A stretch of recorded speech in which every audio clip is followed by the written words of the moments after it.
आइए दोस्तों बात करते हैं आज 29 जून 2020 मंडे सोमवार हो चुका है और जानेंगे इस वीडियो में आज देश भर की तमाम बड़ी खबरों को, मुख्य समाचार के हेडलाइंस न्यूज के अपडेट्स में आपको बताएंगे। दोस्तों सरकार की तरफ से कुछ बड़ी घोषणाएं और बड़े ऐलान है, साथ ही आम आदमी के लिए बहुत ही इंपॉर्टेंट और काम की खबरें हैं, तो बिल्कुल ध्यान से बने रहेगा हमारे साथ इस वीडियो में। 50 बड़ी खबरों के अपडेट्स हम आपको बताएंगे। बिना टाइम वेस्ट किए आपको ले चलते हैं पहले अपडेट में। देख पा रहे कि उत्तर प्रदेश की योगी आदित्यनाथ सरकार ने एक बड़ा फैसला लिया, अब घर घर होगी चीनी वायरस की चेकिंग। जी हाँ, आपको बता दें दोस्तों, उत्तर प्रदेश में चीनी वायरस के संक्रमण की रोकथाम के लिए सर्विलांस को बड़े स्तर पर सरकार बढ़ाने जा रही है और इसकी शुरुआत आगामी जुलाई महीने में एक विशेष अभियान चलाकर की जाएगी, जिसके तहत दोस्तों door to door medical screening की जाएगी, यानी कि घर घर जाकर के सभी घरों का सर्वेक्षण किया जाएगा। राज्य के सभी इलाकों में कॉम्युनिटी की पहचान की जाएगी और सभी को चीनी वायरस से बचाव तथा सावधानी बरतने के लिए जागरूक किया जाएगा। तो ये उत्तर प्रदेश की योगी आदित्यनाथ सरकार की तरफ से एक नया मिशन है। चलिए साथ ही अगली खबर है, मन की बात में प्रधानमंत्री नरेंद्र मोदी जी ने शहीदों को याद किया और कहा कि जवानों के बलिदान को देश नहीं भूलेगा। साथ ही प्रधानमंत्री जी बोले दोस्तों कि लद्दाख में चीन को करारा जवाब मिला और इतना ही नहीं, जो भारत को आंख दिखाने की कोशिश करेगा ना, उन सभी को करारा जवाब मिलेगा। मन की बातों में प्रधानमंत्री जी ने देश के लिए काफी कुछ अच्छी बातें बताई, कुछ प्राकृतिक आपदाओं का भी जिक्र किया उन्होंने, तूफान वगैरह का, और अभी जो भारत में बीमारी संकट का माहौल चल रहा है इसको लेकर भी प्रधानमंत्री जी ने लोगों को और मजबूत किया। साथ ही देश के लिए उन्होंने कहा कि भारत मित्रता दिखाना जानता है तो आंख में आंख डालकर जवाब देना भी जानता है। तो ये कुछ चर्चाएं हुई मन की बात कार्यक्रम के दौरान। पीएम मोदी जी ने यह भी कहा दोस्तों कि लॉकडाउन से ज्यादा सतर्कता हमें अनलॉक के दौरान बरतनी होगी। 2 गज की दूरी का पालन अगर हम नहीं करते तो हम खुद के साथ साथ दूसरों को भी जोखिम में डालते हैं, इसलिए प्लीज इन चीजों को फॉलो करें। और साथ ही अगली खबर है दोस्तों कि सरकार की एक अनोखी योजना, आप गोद लीजिए गाय, निगम पालेगा और आधा दूध आपको देगा। जी हाँ, दरअसल आपको बता दें, छत्तीसगढ़ राज्य के बिलासपुर नगर निगम शहर में एक अनोखी योजना शुरू की गई है, जिसमें लोग बेसहारा घूमने वाली गायों को गोद ले सकेंगे, लेकिन गाय की देखभाल निगम और आसपास के गोकुल धाम संचालक करेंगे। गोद लेने वालों को केवल मवेशियों के चारे का इंतजाम करना होगा। इसके एवज में उन्हें एक वक्त का वो पूरा दूध दिया जाएगा जितना गाय देगी। दरअसल बिलासपुर नगर निगम प्रशासन साल भर सड़कों पर घूमने वाले बेसहारा मवेशियों को पकड़ने का एक अभियान चलाता है और इन्हें कांजी हाउस में रखने के बावजूद बहुत सी गायों को लेने के लिए कोई नहीं आता और उनका चारा पानी का बंदोबस्त करना फिर मुश्किल हो जाता है। इसलिए ये प्रशासन की तरफ से नया नियम बनाया गया। अच्छी बात है, आप भी चाहे तो इससे जुड़ सकते हैं अगर इस एरिया के आसपास आप बिलोंग करते तो। साथ ही अगली खबर है, IIT BHU की मदद से उत्तर प्रदेश वाराणसी जो है ना वो स्मार्ट सिटी बनेगा। वर्चुअल केंद्र का उद्घाटन भी हो चुका है। जी हाँ दोस्तों, स्मार्ट सिटी योजना के तहत देश भर के तमाम शहरों को स्मार्ट सिटी बनाने की कवायद की जा रही है। प्रधानमंत्री के संसदीय क्षेत्र वाराणसी को भी इस लिस्ट में शामिल किया गया है और ऐसे में वाराणसी को स्मार्ट सिटी बनाने में IIT BHU की तकनीकी तौर पर सहयोगिता भी नजर आ रही है। वाराणसी को स्मार्ट सिटी बनाने के लिए IIT BHU और वाराणसी स्मार्ट सिटी लिमिटेड के बीच एक समझौता हस्ताक्षर भी हुआ है और बहुत जल्द उम्मीद है हम सबको दोस्तों वाराणसी शहर जो है ना एक बहुत ही अच्छी स्मार्ट सिटी के रूप में देखने मिलेगा। देखते हैं आखिर कब तक सरकार का ये प्रोजेक्ट पूरा होता है, क्योंकि इससे हजारों लोगों को रोजगार भी मिलेंगे। चलिए साथ ही अगली खबर है कि रेलवे के इस प्रोजेक्ट से भी उत्तराखंड के 5 जिलों को फायदा होगा, पर्यटकों पर भी सहूलियत होगी और इससे भी रोजगार के चांसेस बढ़ेंगे। जी हाँ, दरअसल भारतीय रेल जो है ना वो देवभूमि उत्तराखंड में ऋषिकेश से कर्णप्रयाग तक ब्रॉड गेज रेलवे लाइन बिछा रहा। रेलवे का ये प्रोजेक्ट उत्तराखंड में पर्यटन, रोजगार और व्यापार को बढ़ावा देने के साथ ही राज्य के 5 जिलों के बीच बेहतर कनेक्टिविटी भी देगा। राज्य के विकास में महत्वपूर्ण भूमिका निभाएगा। टोटल 125 किलोमीटर लंबी है ये लाइन। देख सकते हैं आप कौन कौन से रूट से ये जाएगी। इस रेलवे लाइन पर 12 नए रेलवे स्टेशन बनाए जाएंगे, 17 सुरंगें होंगी, 16 ब्रिज होंगे। तो ये इंडियन रेलवे की विकास को लेकर एक अपडेट आप देख पा रहे। साथ ही अगली खबर है, ICICI बैंक दे रहा क्रेडिट कार्ड और डेबिट कार्ड पर ढेर सारे ऑफर्स है। आप कहाँ कहाँ फायदा उठा सकते हैं, मैं आपको क्विकली इसका ओवरव्यू बता देता हूँ। देख पा रहे LG प्रोडक्ट्स पर 12.5% तक कैशबैक आपको मिल रहा है। दवाइयों पर 30% तक का ऑफ मिल रहा है ICICI के क्रेडिट डेबिट कार्ड से, है ना। मेडी लाइफ पर अगर आप दवाइयाँ ऑर्डर करते हैं तो। इसके अलावा डेल के लैपटॉप पर आपको 8,000 रुपए तक का डिस्काउंट मिल रहा है। अमेजॉन, फ्लिपकार्ट और टाटा क्लिक पर आप इसका फायदा ले ही सकते हैं। डोमेस्टिक फ्लाइट बुकिंग पर भी फायदा मिल रहा है। ये ICICI बैंक की तरफ से ऑफर निकाले गए हैं, आप भी चाहे तो फायदा उठा सकते हैं। साथ ही अगली खबर है, बड़ा फैसला देख सकते हैं आप, कामगारों के लिए बनेंगे 50,000 घर, फ्री होल्ड या लीज होल्ड पर मिलेगा आशियाना। जी हाँ दोस्तों, हरियाणा राज्य सरकार ने विभिन्न शहरों में काम करने वाले आसपास के लोगों के लिए एक बड़ा फैसला लिया। सरकार ने इनके लिए एक नई योजना तैयार करने का निर्णय लिया है और इस योजना के तहत नगर निकायों की सीमा की परिधि में लगभग 50,000 घर बनाए जाएंगे और इसमें ऐसे सभी लोग जो कि अपने कार्यस्थल के लिए दूर दराज स्थानों से रोजाना यात्रा करते हैं ना, उन्हें यह घर फ्री होल्ड या लीज होल्ड पर दिए जाएंगे। यह फैसला उत्तर प्रदेश के मुख्यमंत्री मनोहर लाल खट्टर की अध्यक्षता में हुई हाउसिंग फॉर ऑल विभाग की समीक्षा बैठक में लिया गया। कुल मिलाकर के दोस्तों सरकार खुद मकान बनाएगी और आसपास के मजदूरों को जो बाहर से वहाँ काम करते हैं उनको किराए पर वो मकान देगी। ये हरियाणा सरकार एक नई प्लानिंग बना रही है। चलिए अगला अपडेट है दोस्तों, अब पंजाब की सभी यूनिवर्सिटी के एग्जाम जो है ना वो रद्द कर दिए गए हैं। 15 जुलाई के बाद इस पर कोई फैसला लिया जाएगा। जी हाँ, आपको बता दें दिल्ली यूनिवर्सिटी ने ग्रेजुएशन के आखिरी सेमेस्टर के होने वाले ऑनलाइन एग्जाम को फिलहाल टाल दिया है और अब दिल्ली के बाद पंजाब गवर्नमेंट ने भी अपने यहाँ सभी यूनिवर्सिटीज के एग्जाम को स्थगित करने का फैसला किया है। पंजाब के मुख्यमंत्री अमरिंदर सिंह ने राज्य के सभी यूनिवर्सिटीज, विश्वविद्यालय, कॉलेजों में अंतिम सेमेस्टर के एग्जाम को 15 जुलाई तक स्थगित किए जाने की घोषणा कर दी है। देखते हैं 15 जुलाई के बाद पंजाब सरकार की तरफ से क्या नया अपडेट आता है, मैं आपको बताऊंगा जरूर DLS न्यूज के ऊपर। फिलहाल अपन आगे बढ़ते हैं अगले अपडेट में। देख पा रहे पर्सनल फाइनेंस को लेकर है। 1 जुलाई से अटल पेंशन योजना सब्सक्राइबर्स के खातों से अपने आप कटने लगेगी किस्त। चीनी वायरस के चलते मिली छूट 30 जून को ये खत्म हो रही है। दरअसल आपको बता दें 1 जुलाई से बैंक अटल पेंशन योजना सब्सक्राइबर्स के खातों से मासिक योगदान को ऑटो डेबिट करना दोबारा शुरू कर दिया जाएगा। Pension fund regulatory and development authority PFRDA ने स्कीम के सब्सक्राइबर्स को एक ईमेल के जरिए बात की जानकारी दी है। इतने दिन आपको पता होगा सरकार ने चीनी वायरस की महामारी व लॉकडाउन वगैरह के चलते 3 महीने तक जो वो किस्त वगैरह में छूट दी थी, माफी दी थी, तो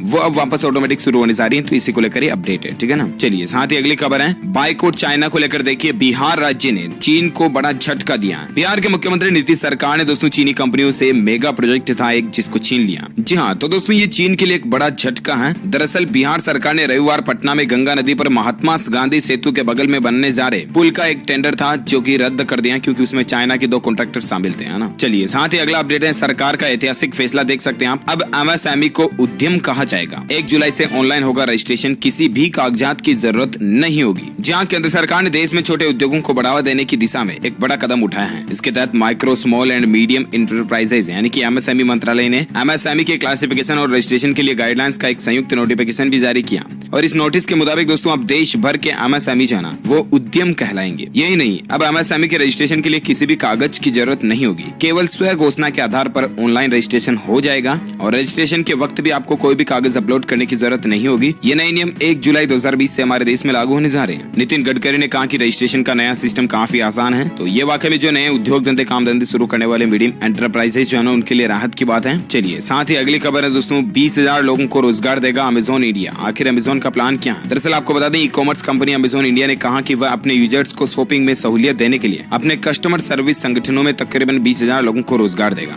रोजगार के ये नए अवसर हैदराबाद, पुणे, कोयम्बटूर, नोएडा, कोलकाता, जयपुर, चंडीगढ़, मैंगलोर, इंदौर, भोपाल और लखनऊ में उपलब्ध कराए जाएंगे। तो ये वाकई में राहत की बात है। साथ ही अगला अपडेट है, देखिए आप, अमेरिका में नौकरी के लिए अब डिग्री के बजाय स्किल्स को वरीयता मिलेगी। राष्ट्रपति डोनाल्ड ट्रंप ने एक नया आदेश जारी कर दिया कि अब दोस्तों नौकरी लगेंगे ना उस समय डिग्री को नहीं चेक करेंगे बल्कि आदमी की स्किल्स या सीधे बोले तो प्रैक्टिकल वर्क के एक्सपीरियंस जो है, तजुर्बा क्या है, उसको स्किल्स कितनी अच्छी उसकी, उस बेस्ड पर नौकरी में सिलेक्शन दिया जाएगा। अमेरिकी राष्ट्रपति डोनाल्ड ट्रंप ने फेडरल गवर्नमेंट की हायरिंग स्ट्रेटेजी में बदलाव के लिए एक बड़ा कदम उठाया है। ट्रंप ने शुक्रवार को हुई American work force policy advisory board की बैठक में एक एग्जीक्यूटिव ऑर्डर पर हस्ताक्षर भी कर दिया और इस आदेश का मतलब यह दोस्तों की स्किल बेस्ड हायरिंग को वरीयता दी जाएगी। हालांकि इसका मतलब ये नहीं कि डिग्री बेकार हो जाएगी या फालतू रहेगी, वो भी काम करेगी लेकिन स्किल पर ज्यादा फोकस रहेगा ना, ताकि इससे टैलेंटेड लोगों की बेहद अच्छी तरीके से पहचान हो सके। ये वाकई में अच्छा नियम है। भारत में भी आपको क्या लगता है कि इसको लागू करना चाहिए या नहीं? आप मुझे नीचे कमेंट करके बताना जरूर दोस्तों, क्योंकि बहुत से ऐसे केस भी आते हैं, आपको पता होगा डिग्री तो पैसों से भी बन जाती है लेकिन स्किल जो होती है ना वो एग्जैक्ट होती है इंसान की, जो मेहनत से ही बनती है। साथ ही अगला अपडेट है दोस्तों टेक्नोलॉजी को लेकर, देख सकते हैं जापान की स्टार्टअप कंपनी ने बनाया रोबोटिक फेस मास्क, यूजर की आवाज को टेक्स्ट मैसेज में कन्वर्ट करेगा। जी हाँ, टेक्नोलॉजी को लेकर खबर देखिए आप। जापानी स्टार्टअप डोनट रोबोटिक्स ने एक इंटरनेट कनेक्टेड स्मार्ट मास्क तैयार किया। ये मास्क न सिर्फ मैसेज ट्रांसमिट करता है बल्कि जापानी भाषा को 8 अन्य भाषाओं में ट्रांसलेट भी करता है। कंपनी ने इसे सी मास्क नाम दिया है। ये मास्क ब्लूटूथ के जरिए आपके मोबाइल फोन से या टैबलेट से कनेक्ट रहता है और इस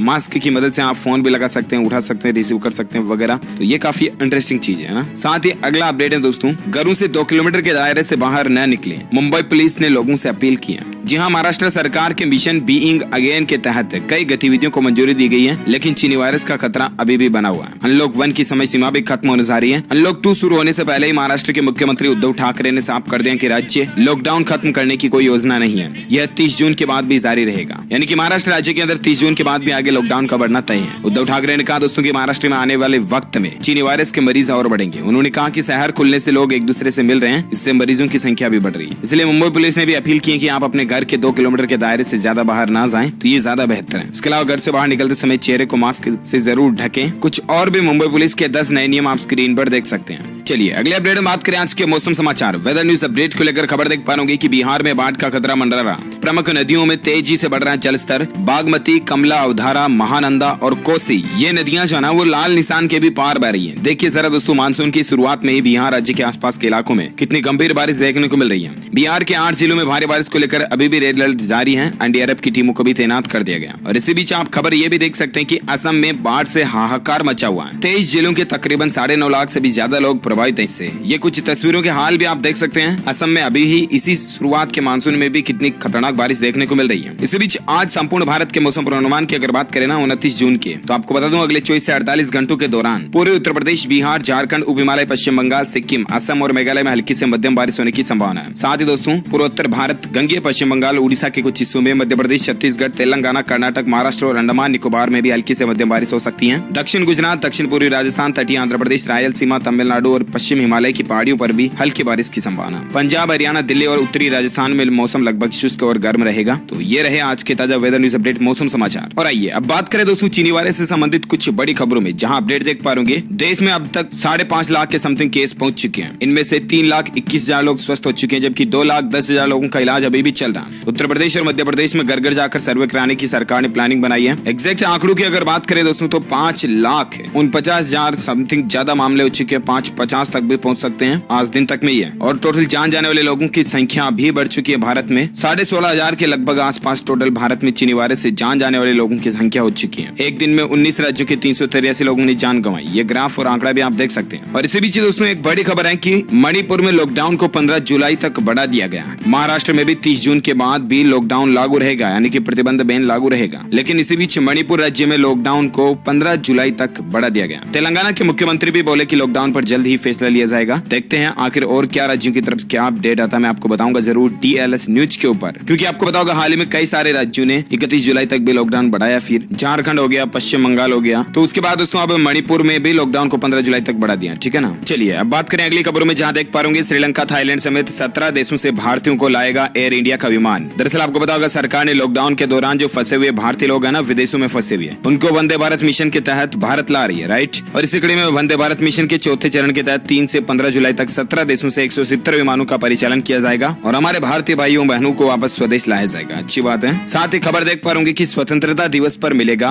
आदिवासी कारीगरों को तोहफा, एक क्लिक पर बेच सकेंगे उत्पाद। जहां the tribal cooperative marketing development federation of India या ट्राइफेड जो है ना, उसके प्रबंधक निदेशक प्रवीर कृष्ण ने कहा कि हम 15 अगस्त को स्वतंत्रता दिवस के मौके पर ट्राइब्स इंडिया ई-मार्ट वेबसाइट को लॉन्च करेंगे। ये वैसा ही होगा जैसे कोई व्यक्ति अमेज़न या फ्लिपकार्ट जैसे बड़े ई-कॉमर्स प्लेटफॉर्म पर अपने उत्पाद बेचता है। अंतर केवल ये होगा कि ये वेबसाइट केवल आदिवासियों के लिए होगी। तो अच्छी बात है, गरीब तबके के लोगों को फायदा मिलेगा इससे। साथ ही खबर देखिए कि गुड़गांव, फरीदाबाद में 1 जुलाई से फिर से खुलेंगे शॉपिंग मॉल्स, लेकिन कुछ खास बातों को आपको जरूर ध्यान रखना होगा। वही खास बातें जैसे लॉकडाउन के दौरान जो आप पालन कर रहे थे, मास्क लगाएं, सोशल डिस्टेंसिंग रखें वगैरह वगैरह, कुछ चीजों को छुए नहीं। साथ ही खबर देख सकते हैं दोस्तों की गुरु पूर्णिमा पर चंद्र ग्रहण लगने जा रहा। भारत में न दिखाई देने से इसका सूतक काल नहीं लगेगा। हालांकि ज्योतिष शास्त्र कुछ बता रहे हैं कि सूतक काल लगेगा, कुछ के अनुसार नहीं लगेगा। चंद्र ग्रहण को लेकर दोस्तों 5 जुलाई को जो चंद्र ग्रहण होने जा रहा ना, उसको लेकर मैं आज दिन में आपको DLS न्यूज के ऊपर एक सेपरेट वीडियो में बता दूंगा कंप्लीट जानकारी, ताकि अभी आपका टाइम वेस्ट नहीं होगा, है ना। साथ ही अगली खबर देख सकते हैं आपकी बीमा कंपनियों को 10 जुलाई तक चीनी वायरस के लिए लॉन्च करनी होगी कुछ भी करके खास हेल्थ इंश्योरेंस पॉलिसी।